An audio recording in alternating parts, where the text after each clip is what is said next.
Amém. Olá a todos, feliz sábado. Eu disse na semana passada que nós íamos passar para um novo assunto, mas isso ainda não vai acontecer, não vai ser da mesma forma. Nós vamos rever novamente e a minha intenção é voltar atrás em grande parte da história que nós já temos falado no último mês. E a cada vez que nós passamos por essa história, ela se torna cada vez mais detalhada para nós. Eu tentei fazer o argumento no passado de que quando nós olhamos para essas dispensações, o início e o fim de Israel antigo, o início e o fim de Israel moderno, que Deus está a abrir de uma forma específica, de uma ordem específica. Nós entendemos a nossa história de forma particularmente dos eventos relacionados com o fechamento da porta da graça para o primeiro grupo sendo chamado, a natureza desse fechamento da porta da graça, a sacudidura que aconteceu antes. E nós entendemos muito, basicamente, ao entender o fim de Israel antigo. Então, embora a gente tenha essas 4 histórias chaves, o alfa e o ômega do Israel antigo e do moderno, cada uma dessas histórias, ela se abre de uma forma particular. Nós sabemos que essa linha de reforma foi dada para nós em 1989, mas elas não têm sido colocadas da forma correta ou explicadas da forma correta. Então, para muitos, isso ainda não foi feito. Por exemplo, o alfa do Israel antigo, e ainda não foi feito também para a nossa história alfa, o moderno de Israel, o início de Israel moderno. Então, nos últimos meses, temos gastado bastante tempo olhando para a história de João Batista, Cristo e o início da igreja, a primeira vinda de Cristo, para a gente poder explicar a nossa história, as experiências que nós estamos passando. Mas o que nós precisamos agora abrir, o próximo passo seria a gente entender melhor a nossa história alfa, o início da história de Israel moderno. Então, esse período de tempo da história milerita, o que aconteceu tanto de forma interna ou forma externa do movimento, é extremamente importante para a gente poder entender. Isso faz parte da luz que tem se aberto para essa dispensação. Então, de cada vez que nós revemos essa história, é com uma agenda específica. E eu só quero fazer isso novamente, mas nós vamos acrescentar ainda mais detalhes daquilo que nós já analisamos anteriormente. Então, há mais ou menos um mês, nós estamos comparando Israel antigo e moderno. E particularmente, ao revisarmos, eu gostaria de olhar para a história de 1844, 1888, mas também aquilo que está acontecendo externamente nos Estados Unidos. Então, nós comparamos e contrastamos antigo e moderno Israel. Vimos que o antigo saiu das nações pagãs e as modernas que saem do protestantismo, igrejas protestantes. Nós podemos comparar os dois, mas também temos que contrastar, que são as regras de parábola. Você compara e você contrasta. E quando você vai fazer esse contraste, você vê que quando nós saímos do protestantismo, se parecia diferente com a saída do Egito, porque houve essa separação entre igreja e Estado. Então, nós não saímos de uma nação, nós saímos de uma igreja. Então, voltando à história de Israel antigo, eles saíram de nações pagãs, mas nós observamos como eles continuavam com a idolatria do Egito, daquelas nações pagãs, mesmo através da história até o final dos anos dos 490 anos, onde eles foram finalmente cortados. E eu quero então reforçar esse ponto. Se nós formos para as escrituras do Antigo Testamento e a gente vê o que foi dito a Israel na história de Salomão, eu vou apenas parafrasear um pouquinho algumas citações.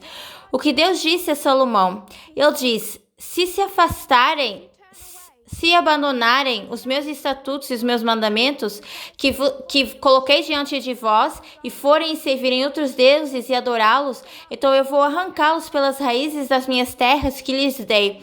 E esta casa que eu santifiquei para o meu nome, vou tirar da minha vista vou fazer com que seja o provérbio uma palavra entre todas as nações. E essa casa que está no alto deve ser um espanto para todos que passam por aqui.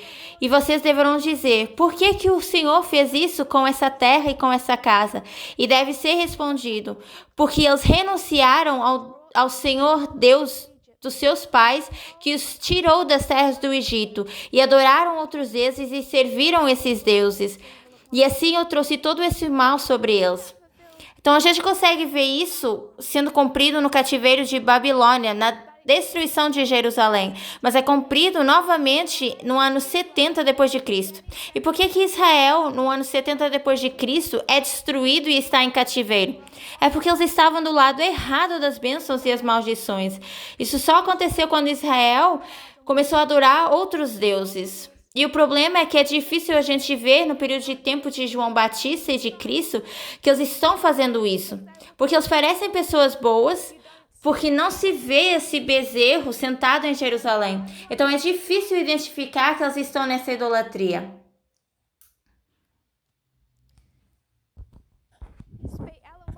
E a Ellen White falando sobre a nação judaica em Signs of the Time, Sinais dos Tempos, 23 de maio de 1900, no parágrafo 5. E continuando, eu quero pegar apenas algumas observações disso. Considerando os filhos de Israel, Deus criou-os para viverem num mundo onde o serviço altruísta deve ser realizado. Ele concebeu-os para ajudar seus semelhantes de todas as formas possíveis, mas no lugar de fazer isso, eles agarraram tudo por si próprios. O eu é tão grande que eles não conseguem ver mais nada. Eles não estão em contato com a humanidade sofredora. Cristo veio para lhes mostrar o caminho da vida, mas eles estavam determinados a caminhar no seu próprio caminho egoísta e o Senhor entregou-os como unidos aos seus ídolos. Então eles têm esse problema com os seus ídolos e a idolatria, e porque não se vê um bezerro de ouro nessa história, é difícil que a gente imagine o problema que eles estavam enfrentando seria esse problema de idolatria. A gente pode voltar para Levíticos 26 e diz: não fareis para vós ídolos, nem imagens, nem estátua, nem poreis pedra figurada na vossa terra, para inclinar-vos a ela, porque eu sou o Senhor vosso Deus. Guardareis os meus sábados e reverenciareis o meu santuário. Eu sou o Senhor. Se andardes nos meus caminhos, existem duas partes diante do povo de Deus, a nação de Israel. Ou você guarda os sábados, reverenciam o santuário, e não fazem nenhuma imagem de pedra, nenhuma adoração a ídolos. Se não fizerem isso, eles seriam abençoados. Mas se eles não guardassem os sábados, se não reverenciassem o santuário e praticassem idolatria, então eles seriam amaldiçoados. Eles seriam derrotados por nações pagãs e Deus olharia por alto. Então, no final dos 490 anos, quando Deus escolhe esse caminho, foi porque eles fizeram essas coisas. Parece que eles estão guardando o sábado, parece que eles colocaram de lado a idolatria e que eles estão reverenciando o santuário, mas na realidade eles não estavam. A gente não consegue ver isso de uma forma de interpretação literal para literal, porque não são bezerros literais, não é uma idolatria literal.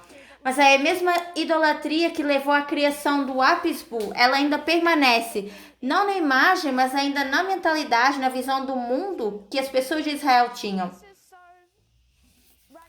Isso é tão profundo que quando nós expomos essa história em fractais, esse primeiro grupo sendo chamado, eles vêm até a cruz, o que nós alinhamos com 2019.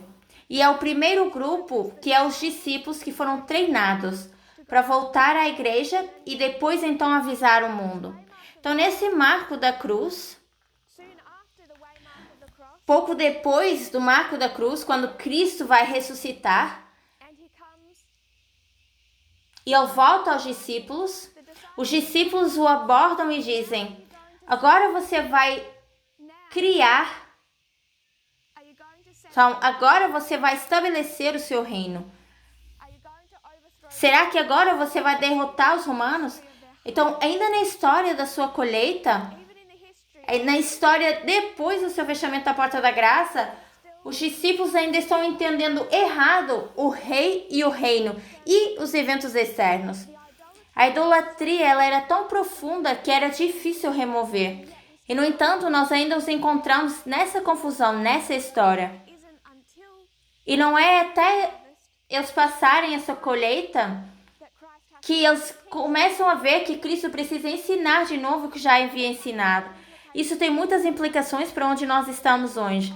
As mensagens da nossa última dispensação elas estão sendo reeducadas porque não têm sido devidamente entendidas ou porque, pelo menos, ainda estão sendo falhadas ao serem implementadas em grande parte nesse movimento.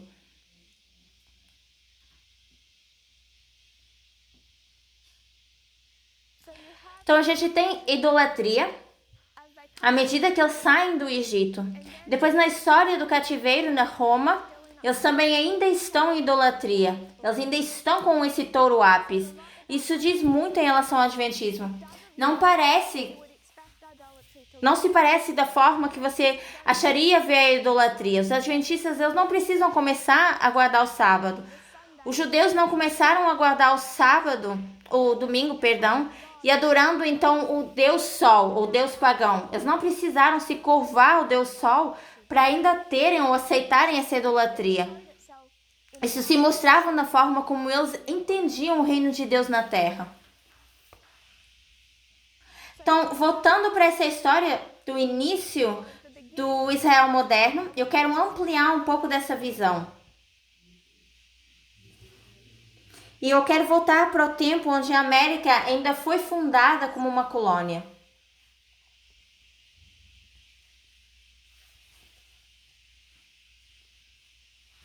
Se nós pudermos chamar isso história milerita, isso começou em 1798 e era para durar 65 anos até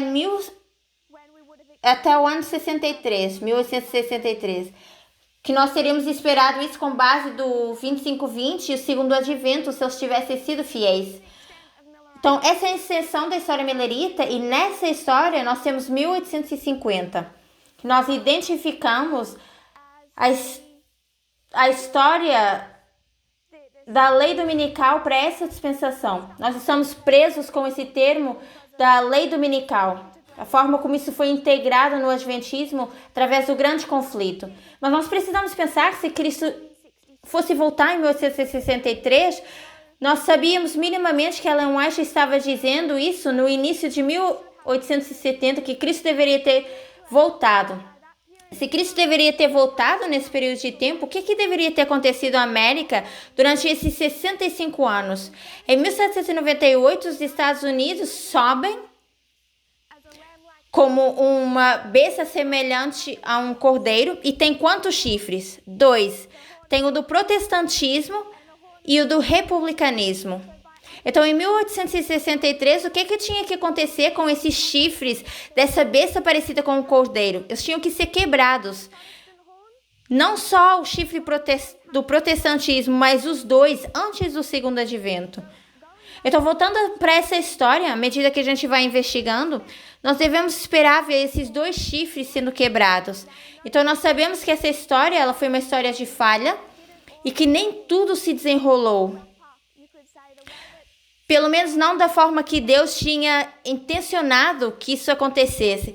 Mas se essa história ela tivesse sido concluída e eles tivessem sido fiéis, tivessem regressado, então a gente esperaria ver um chifre quebrado, que era o do protestantismo, que já estamos familiarizados em relação a essa história, e também precisávamos ver um chifre republicano sendo quebrado antes de 1863. A gente precisava identificar ambos na nossa história alfa. Então, eu quero voltar um pouquinho atrás.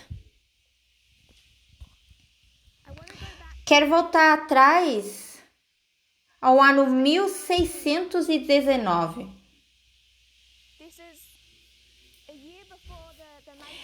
Isso foi um ano antes dos peregrinos Mayflower chegarem aos Estados Unidos. Então, é uma história antes da colônia. Então, vamos voltar atrás para 1619 e ver o que aconteceu esse ano. E foi um assunto bem grande o ano passado, por seus 400 anos de aniversário. Dois eventos importantes aconteceram na colônia, na Virgínia. A primeira democracia do mundo, a primeira assembleia sendo convocada,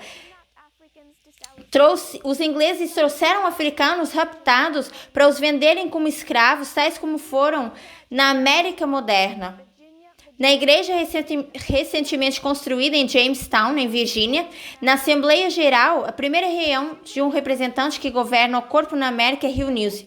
Algumas semanas mais tarde, um homem foi espancado e entrou nessa baía, levando os primeiros escravos africanos para essa terra, para o continente americano. Então, existem dois eventos importantes que definem a fundação da América. Primeiro, o início democrático, o governo, e em segundo, a introdução da escravatura britânica na América. Então, em 1619, a gente tem esses dois problemas acontecendo apenas em algumas semanas. E eu quero que a gente pense sobre esse primeiro governo representativo formado em 1619. Então, vamos colocar a questão da escravidão de lado por um momento e depois vamos voltar a isso. E uma dificuldade com essa história é que nós estamos atando fios diferentes ao mesmo tempo. Então, nós estamos marcando esses eventos, colocando essa escravatura de um lado, e pensando nesse governo representativo do outro lado. Seguindo as instruções da empresa na Virgínia, em Londres, a colônia apoia financeiramente. O principal objetivo da reunião era apresentar leis justas para o acontecimento feliz ao governar o povo. Essa montagem, ela assentava como um único corpo e era composto pelo governador George e os seus 4 conselheiros e ainda 22 burgueses escolhidos pelos habitantes livres, brancos, do sexo masculino, que já eram mais idosos. Os representantes se reuniram para a reunião inicial da primeira Assembleia Representativa desse novo mundo. Esse tratado extensivamente com o tema de religião. A primeira ordem de trabalhos para esse grupo de líderes iniciou com uma oração. E mais tarde, nessa sessão, a legislação passou a ser relacionada com essa expressão religiosa que torna ainda mais claro esses laços entre igreja e Estado. Nos primeiros anos da colonização, de acordo com o historiador Perry Miller, a Assembleia promulgou uma série de leis religiosas que são compatíveis com qualquer coisa encontrada na sociedade puritana. Então eu quero falar de uma dessas leis, como está escrita. Todas as pessoas, nos dias de sábado, devem frequentar o serviço divino e sermões, tanto no meio-dia como depois. E tudo isso como armas, usar armas, deve trazer suas peças, as suas espadas, e todos devem transgredir essa lei. A utilização da igreja, tudo é lícito e é necessário. Então, isso é só se você não conseguir chegar à igreja, seria uma exceção. Se um empregado, nesse caso, negligenciar deliberadamente esse comando do seu mestre, ele deveria ser castigado. Então, existe claramente, com essa democracia no início dos Estados Unidos, uma união entre igreja e Estado. E a lei que nos interessa particularmente é aquela que enforça a observância do domingo. E essa punição com uma multa para todos aqueles que não fossem à igreja. Ou então sendo castigados de uma forma espancando o corpo das pessoas. Qualquer heresia poderia levar a mais severa pena de proibição a ser forçada a deixar a colônia.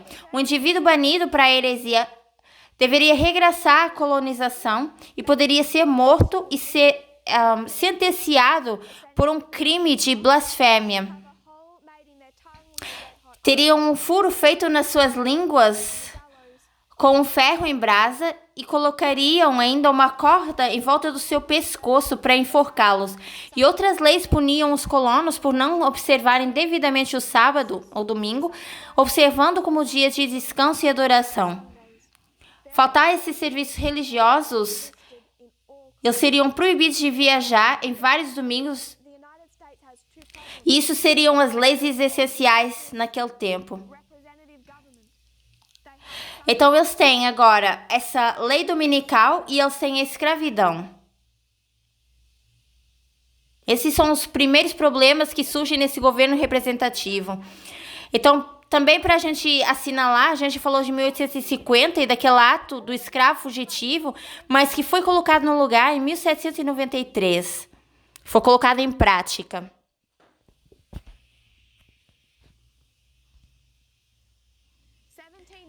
1793, o ato do primeiro escravo fugitivo, essa lei foi passada pelo Congresso, exigindo que todos os estados, incluindo aqueles que proibiam a escravatura, para devolver à força os escravos que tinham escapado de outros estados, devolvê-los aos seus proprietários originais. Então, a lei afirmava que nenhuma pessoa sendo detida ao serviço ou ao trabalho no estado, ou abrigado pelas suas leis de fuga, deveria ser isento dessas consequências, mas ele deveria ser entregue mediante a reclamação de uma dessas partes. Então, tudo isso foi colocado no lugar em 1793, mas isso não foi enforçado.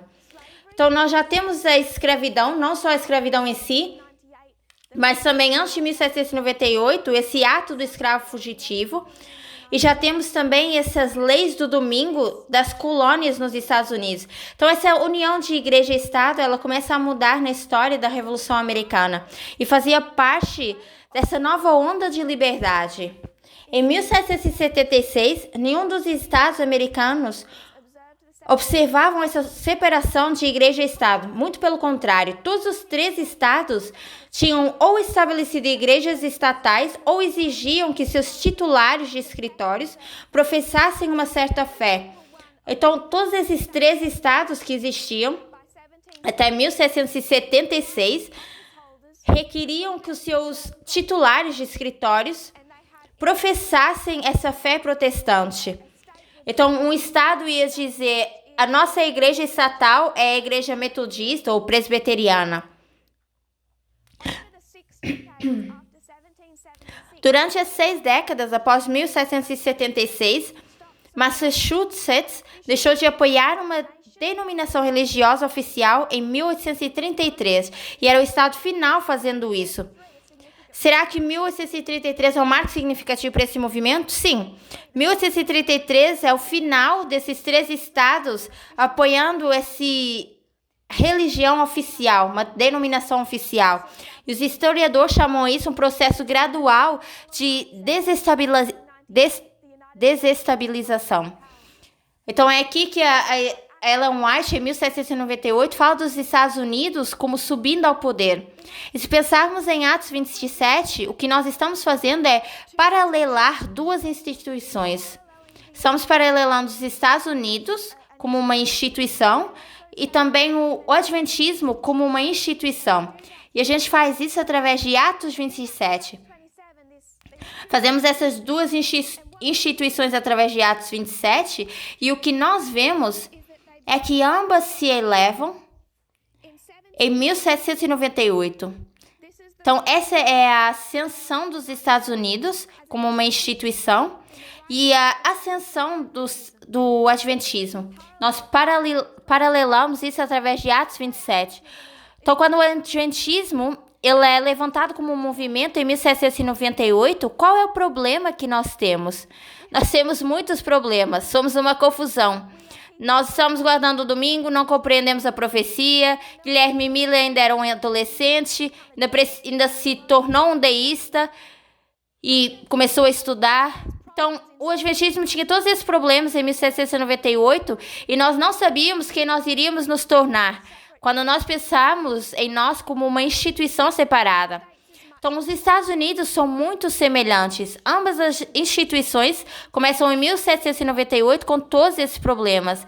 Então, nenhum dos dois está bem. Nenhum tem a sua identidade descoberta. Então, nós passamos por esse aumento de conhecimento, onde nós aprendemos do segundo advento, aprendemos sobre o sábado. Vamos aprender sobre os 2.300 dias, os 1.260, a natureza do homem, todos esses temas diferentes, que começa aqui. O adventismo começa aqui e depois nós temos esse aumento progressivo de conhecimento. E o mesmo acontece com os Estados Unidos, que apesar de ter começado como colônias décadas antes, e tinha então, através de uma revolução, tornado-se livre.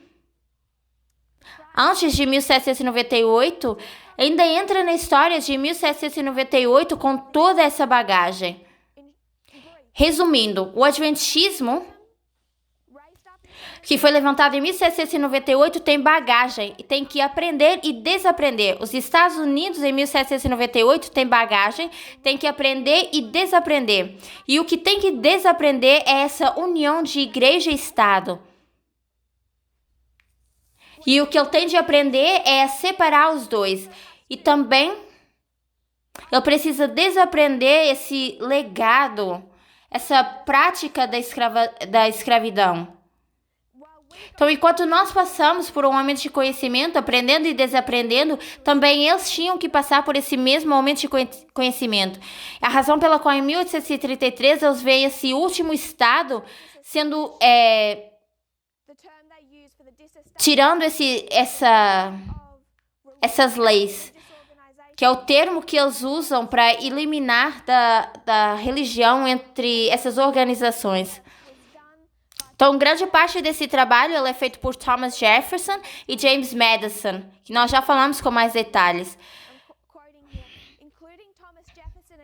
Então, muitos líderes políticos como Jefferson e James Madison favoreceram essa disestablishment, porque eles viram a relação entre a igreja e o Estado como instrumento de opressão.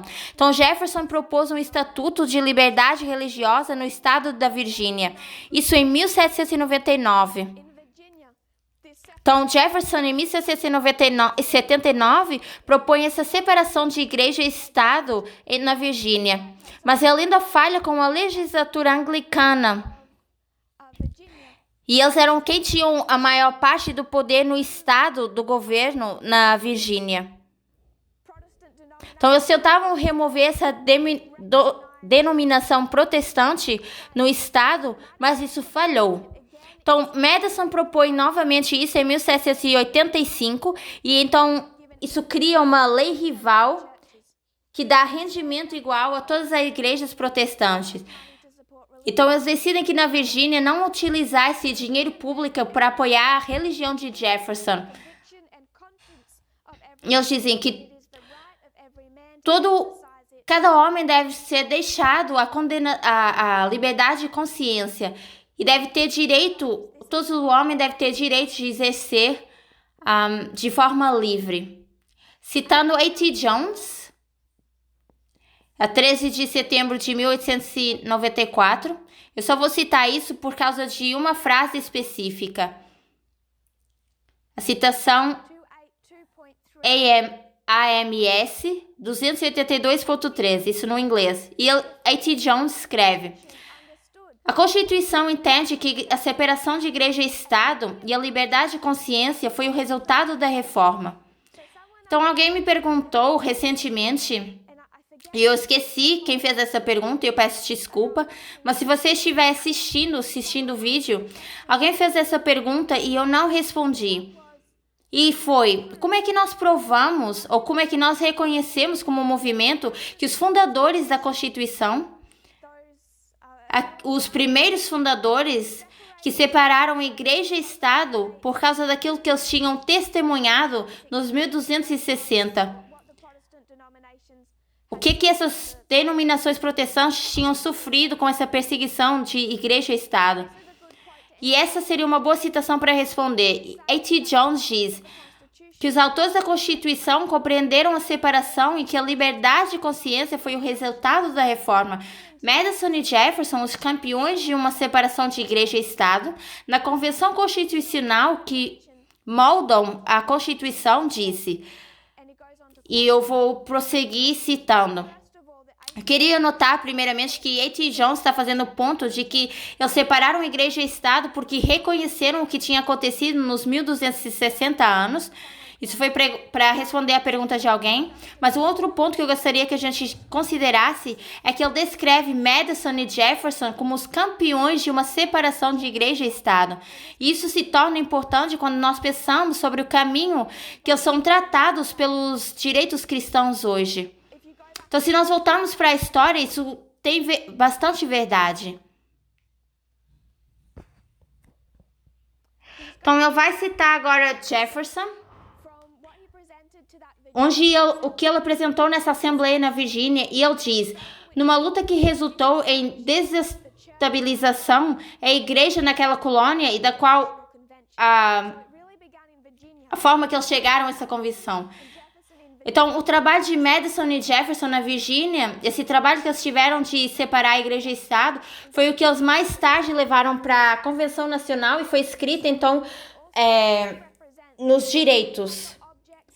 Mais tarde, Jefferson diz que eles também fariam humildemente e representariam esses objetos do governo civil. Então, eu vou cortar parte da sua carta.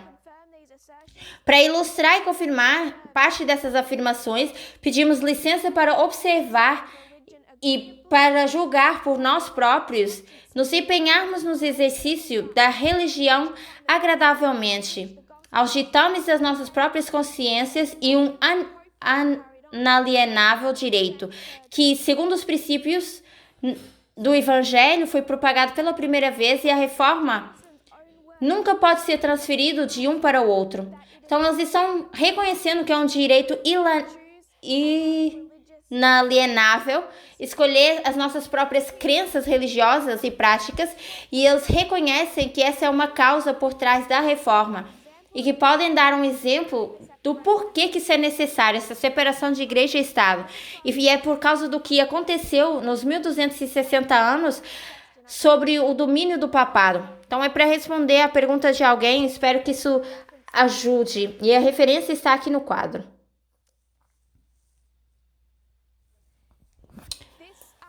Então, essa ação em Virgínia de Jefferson e Madison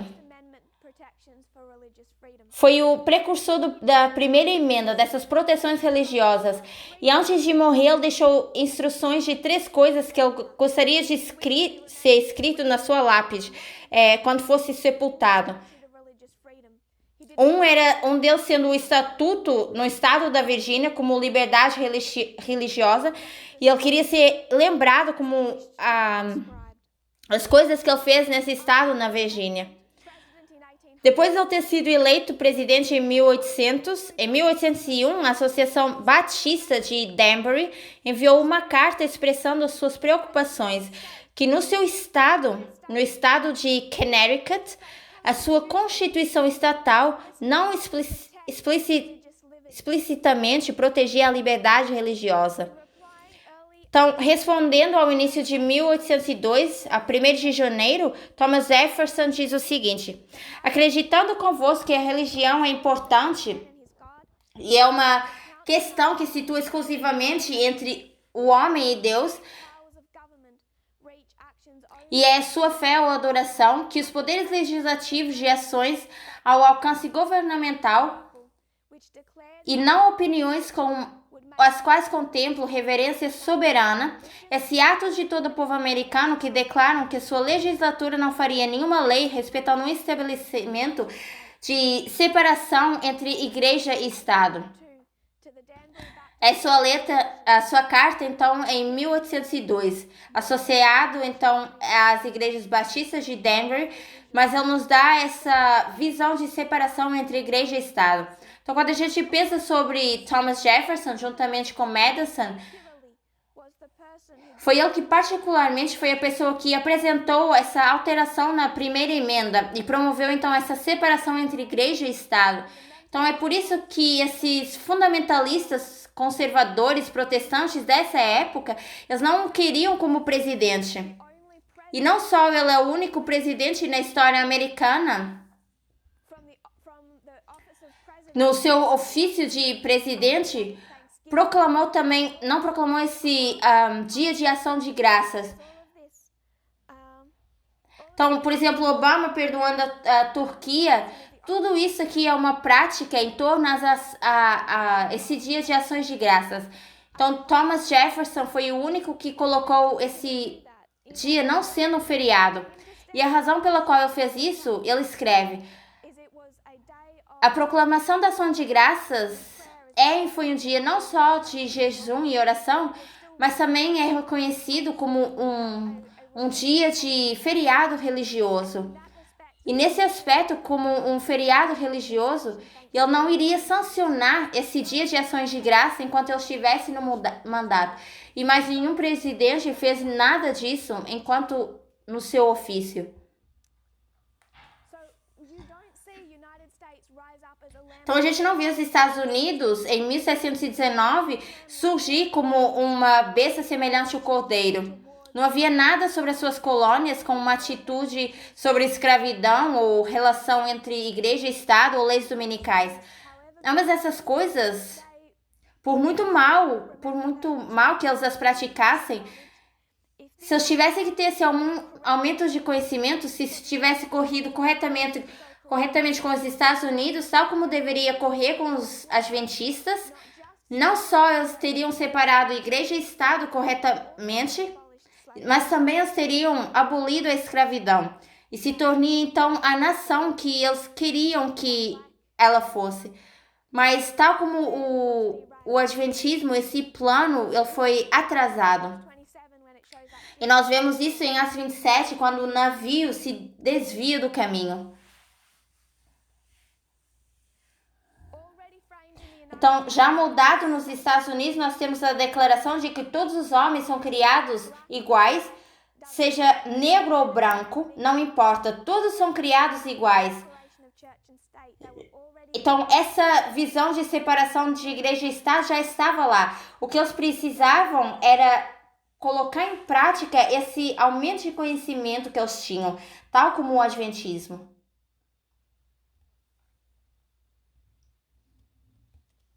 Então, o que nós queremos ver através disso, essa semana e a próxima, é continuar essa tripla aplicação da profecia, essa tríplice aplicação, como nós já falamos antes, mas com um pouco mais de detalhes. Nós compreendemos essa tríplice aplicação da Primeira Guerra Mundial mais Segunda Guerra Mundial é igual à Terceira Guerra Mundial. Primeiro ai mais segundo ai é igual a terceiro ai. Então, quando nós falamos esse tema de Igreja e Estado na América, esse chifre republicano, nós podemos ver 1 mais 2 é igual a 3. Primeiro, essa história de 1850, que é a história da escravidão. Segundo, nós temos a história de 1888.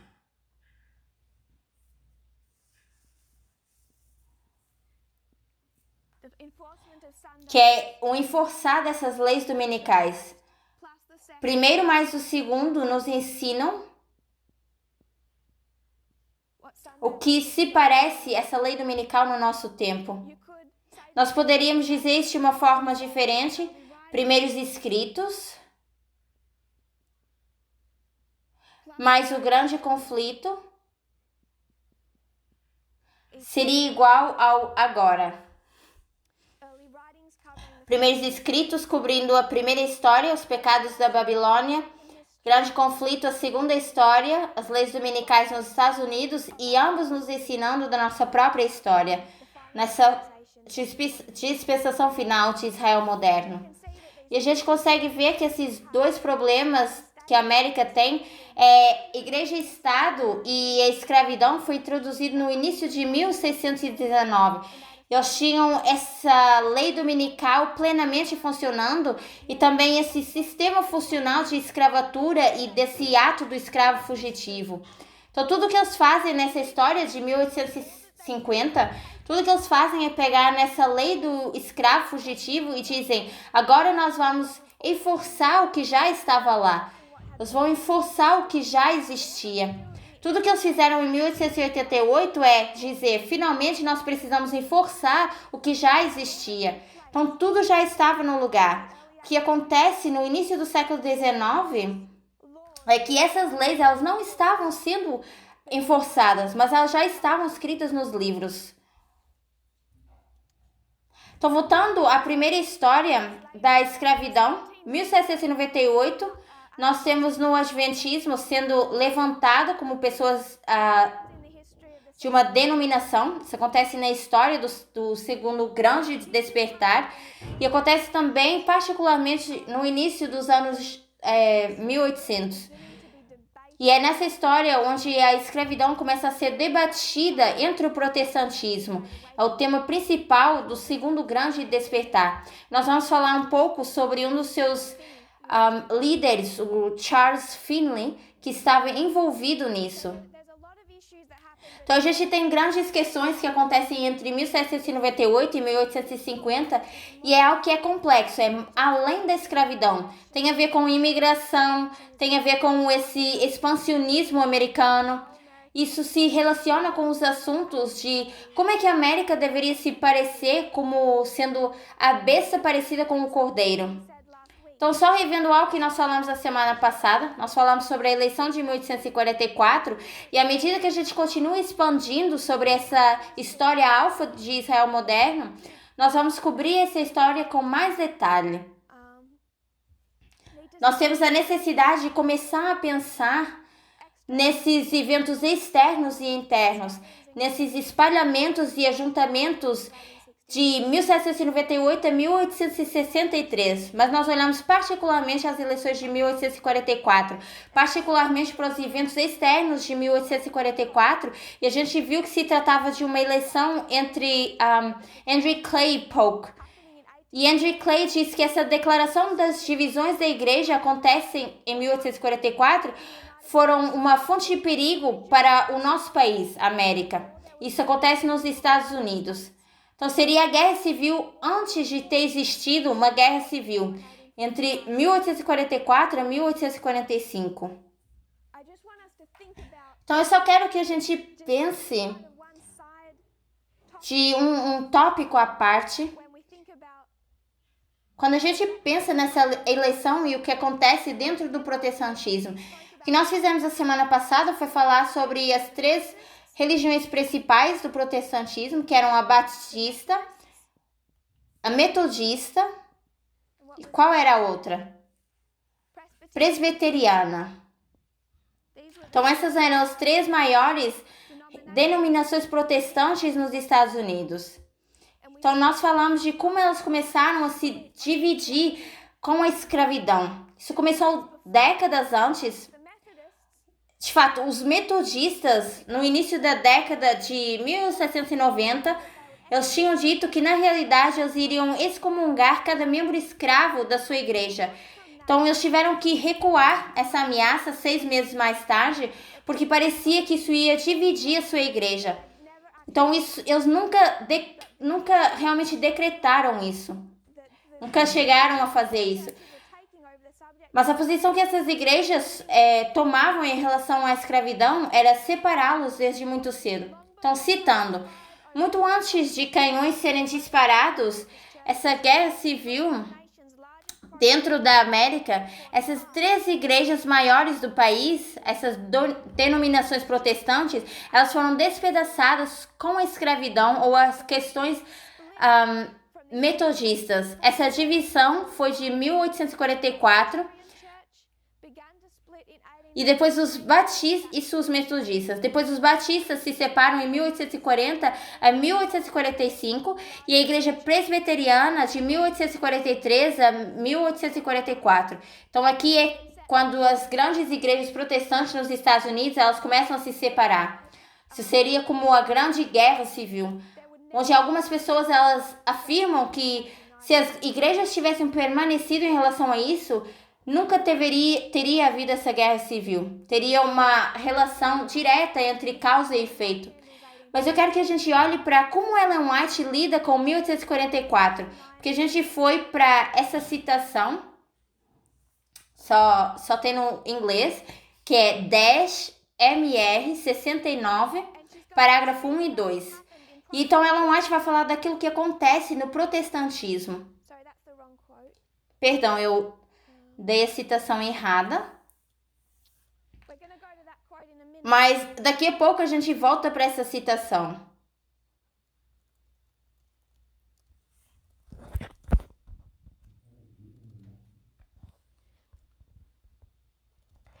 Nós fomos para o Grande Conflito a semana passada, para a citação Grande Conflito 389.2.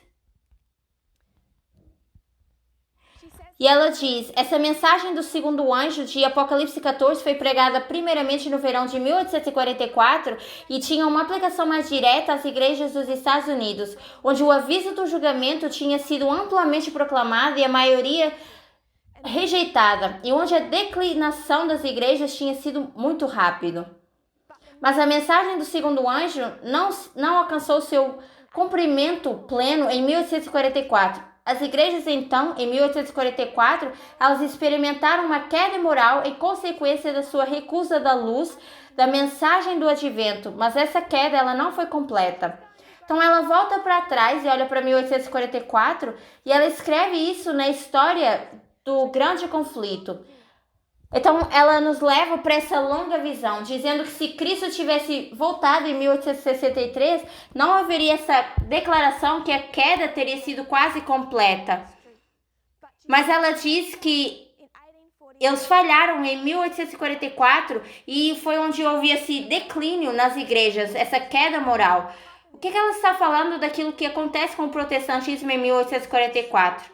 O que ela está falando, o que literalmente se parece, é que exige essa separação grande no protestantismo. Se pensarmos na igreja ortodoxa russa e a igreja católica, quando a gente vê essa separação na igreja, nessa história de 1843 a 1845, o que acontece com a América protestante é algo grande, grande.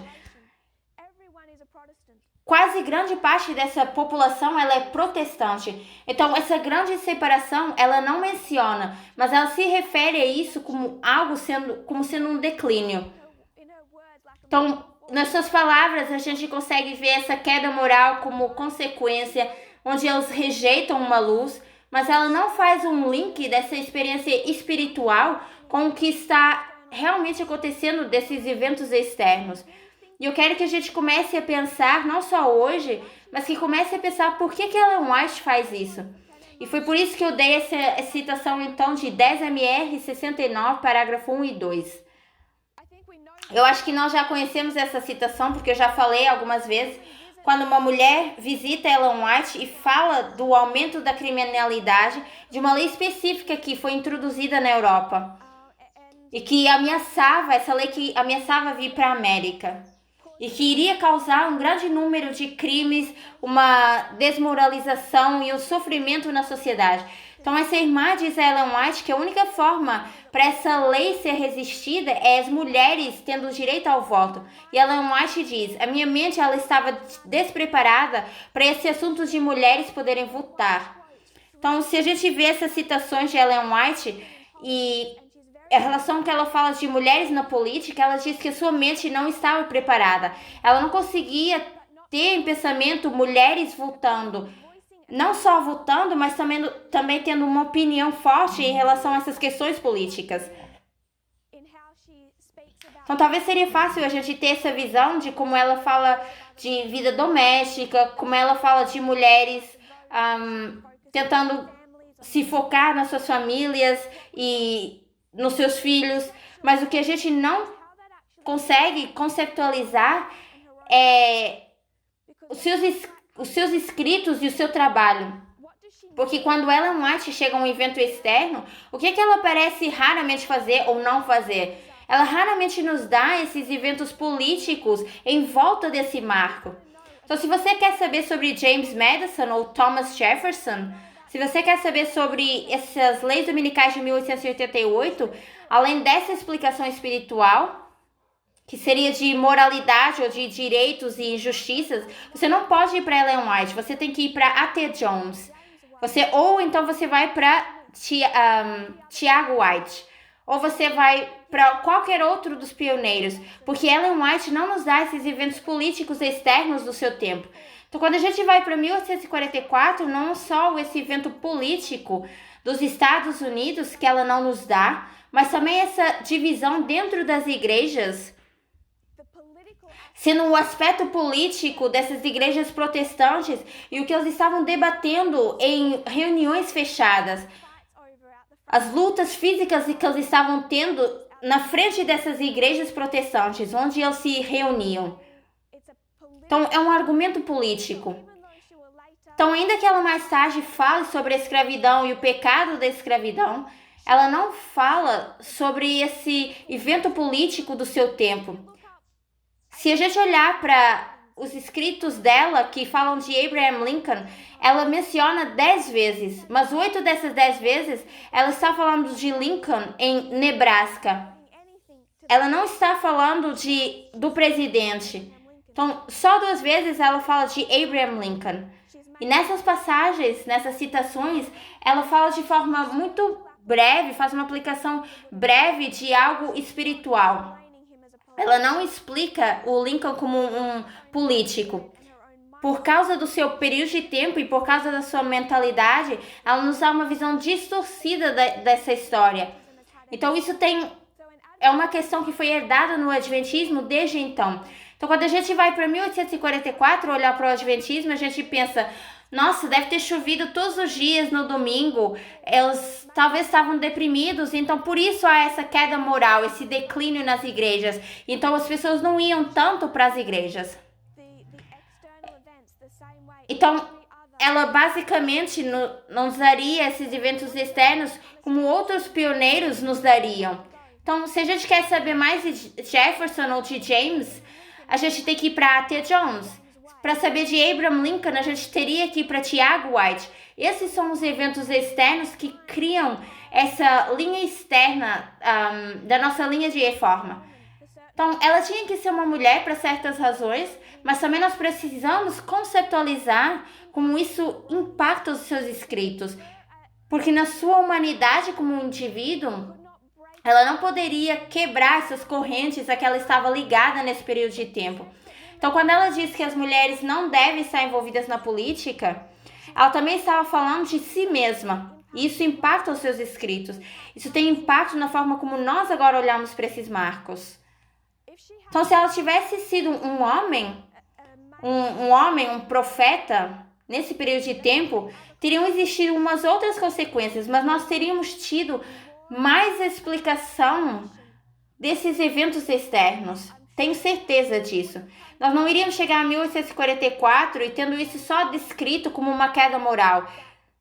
E depois que essas decisões políticas da igreja não tenham sido mencionadas. Nenhum pioneiro tratou da história dessa mesma maneira, dessa forma. Mas sabemos que na sabedoria de Deus, ela foi escolhida porque era o que o Adventismo precisava. Mas nós precisamos estar cientes da consequência dessa escolha, ou dessa decisão. Então, nós falamos muito em relação aos protestantes, na história dos mileritas, como sendo essencialmente os maus da fita. Os que estavam no sul defendendo a escravidão, de acordo com a sua compreensão da Bíblia. Mas o que nós também não fazemos corretamente é reconhecer que do outro lado eles eram as pessoas boas. Onde a gente vê essa separação do protestantismo, essa divisão. Isso nem sempre foi feito de forma muito correta, onde John Quincy, em 1844, foi perante o Congresso e disse que eles precisavam alterar a Constituição. E anunciou que os Estados Unidos eram uma nação cristã. Então, se olharmos por esse outro lado, poderia ter sido visto como um bom. Mas existe então essa divisão socialmente liberal e socialmente conservadora que começou no primeiro grande despertar, que vai de 1798 até o segundo grande despertar e que continua até os dias de hoje. Então, parte disso foi desenvolvendo a divisão na escravidão. Novamente, porque esse lado conservador crê nessa interpretação literal para literal, essa interpretação de que a América, nessa igreja, nação cristã, essa igreja-estado. Então, se Israel antigo tinha escravos, Israel moderno também deveria ter. Então, eu acho interessante que um dos ministros presbiterianos, que era um líder no segundo grande despertar, que era o Charles Finney, a 29 de agosto de 1799, ele nasceu, até 16 de agosto de 1875, foi quando ele morreu. Então, ele era um ministro presbiteriano, americano, e ele foi o líder no segundo grande despertar, foi chamado pai do revivalismo moderno. Ele era conhecido como sendo um flamboyant, um pregador revivalista, e particularmente durante a década de 1825 a 1838, em Nova York e Manhattan. Então ele era adversário da velha guarda da teologia presbiteriana e era um socialmente conservador da velha escola, do ramo conservador. Juntamente com outros evangélicos, ele liderava com suas opiniões religiosas que os levavam a promover reformas sociais como a anti-escravidão e a educação igualitária para mulheres e afro-americanos. Então, em 1835, ele ensinou no colégio de Oberlin, de Ohio, que aceitou estudantes sem considerar raça ou sexo, e serviu como seu segundo presidente a partir de 1855 a 65 na faculdade. Então a gente consegue ver os protestantes tanto do lado certo como do lado errado dessas questões. Isso se torna significativo quando a gente começa a pensar nos dias de hoje e o nosso papel em relação ao protestantismo. Então, tal como a semana passada, nós vamos ter uma pequena pausa, vamos fazer uma oração e depois vamos reiniciar, para que os tradutores possam cortar essa apresentação a meio. Então, se ajoelharem comigo, vamos ter uma oração breve e depois vamos voltar logo novamente para o estudo. Querido Pai Celestial, muito obrigado pelas nossas bênçãos. Obrigado pelo trabalho dos tradutores que gastam tantos anos levando essas apresentações para diferentes línguas. O trabalho difícil que eles têm levando essa mensagem a diferentes línguas do mundo. Eu oro que o Senhor consiga continuar abençoando esse trabalho para que muitos sejam abençoados e para que essa mensagem seja espalhada no tempo correto nas áreas que ainda não foram tocadas. Eu peço que o Senhor esteja comigo no restante do nosso estudo. Em nome de Jesus. Amém.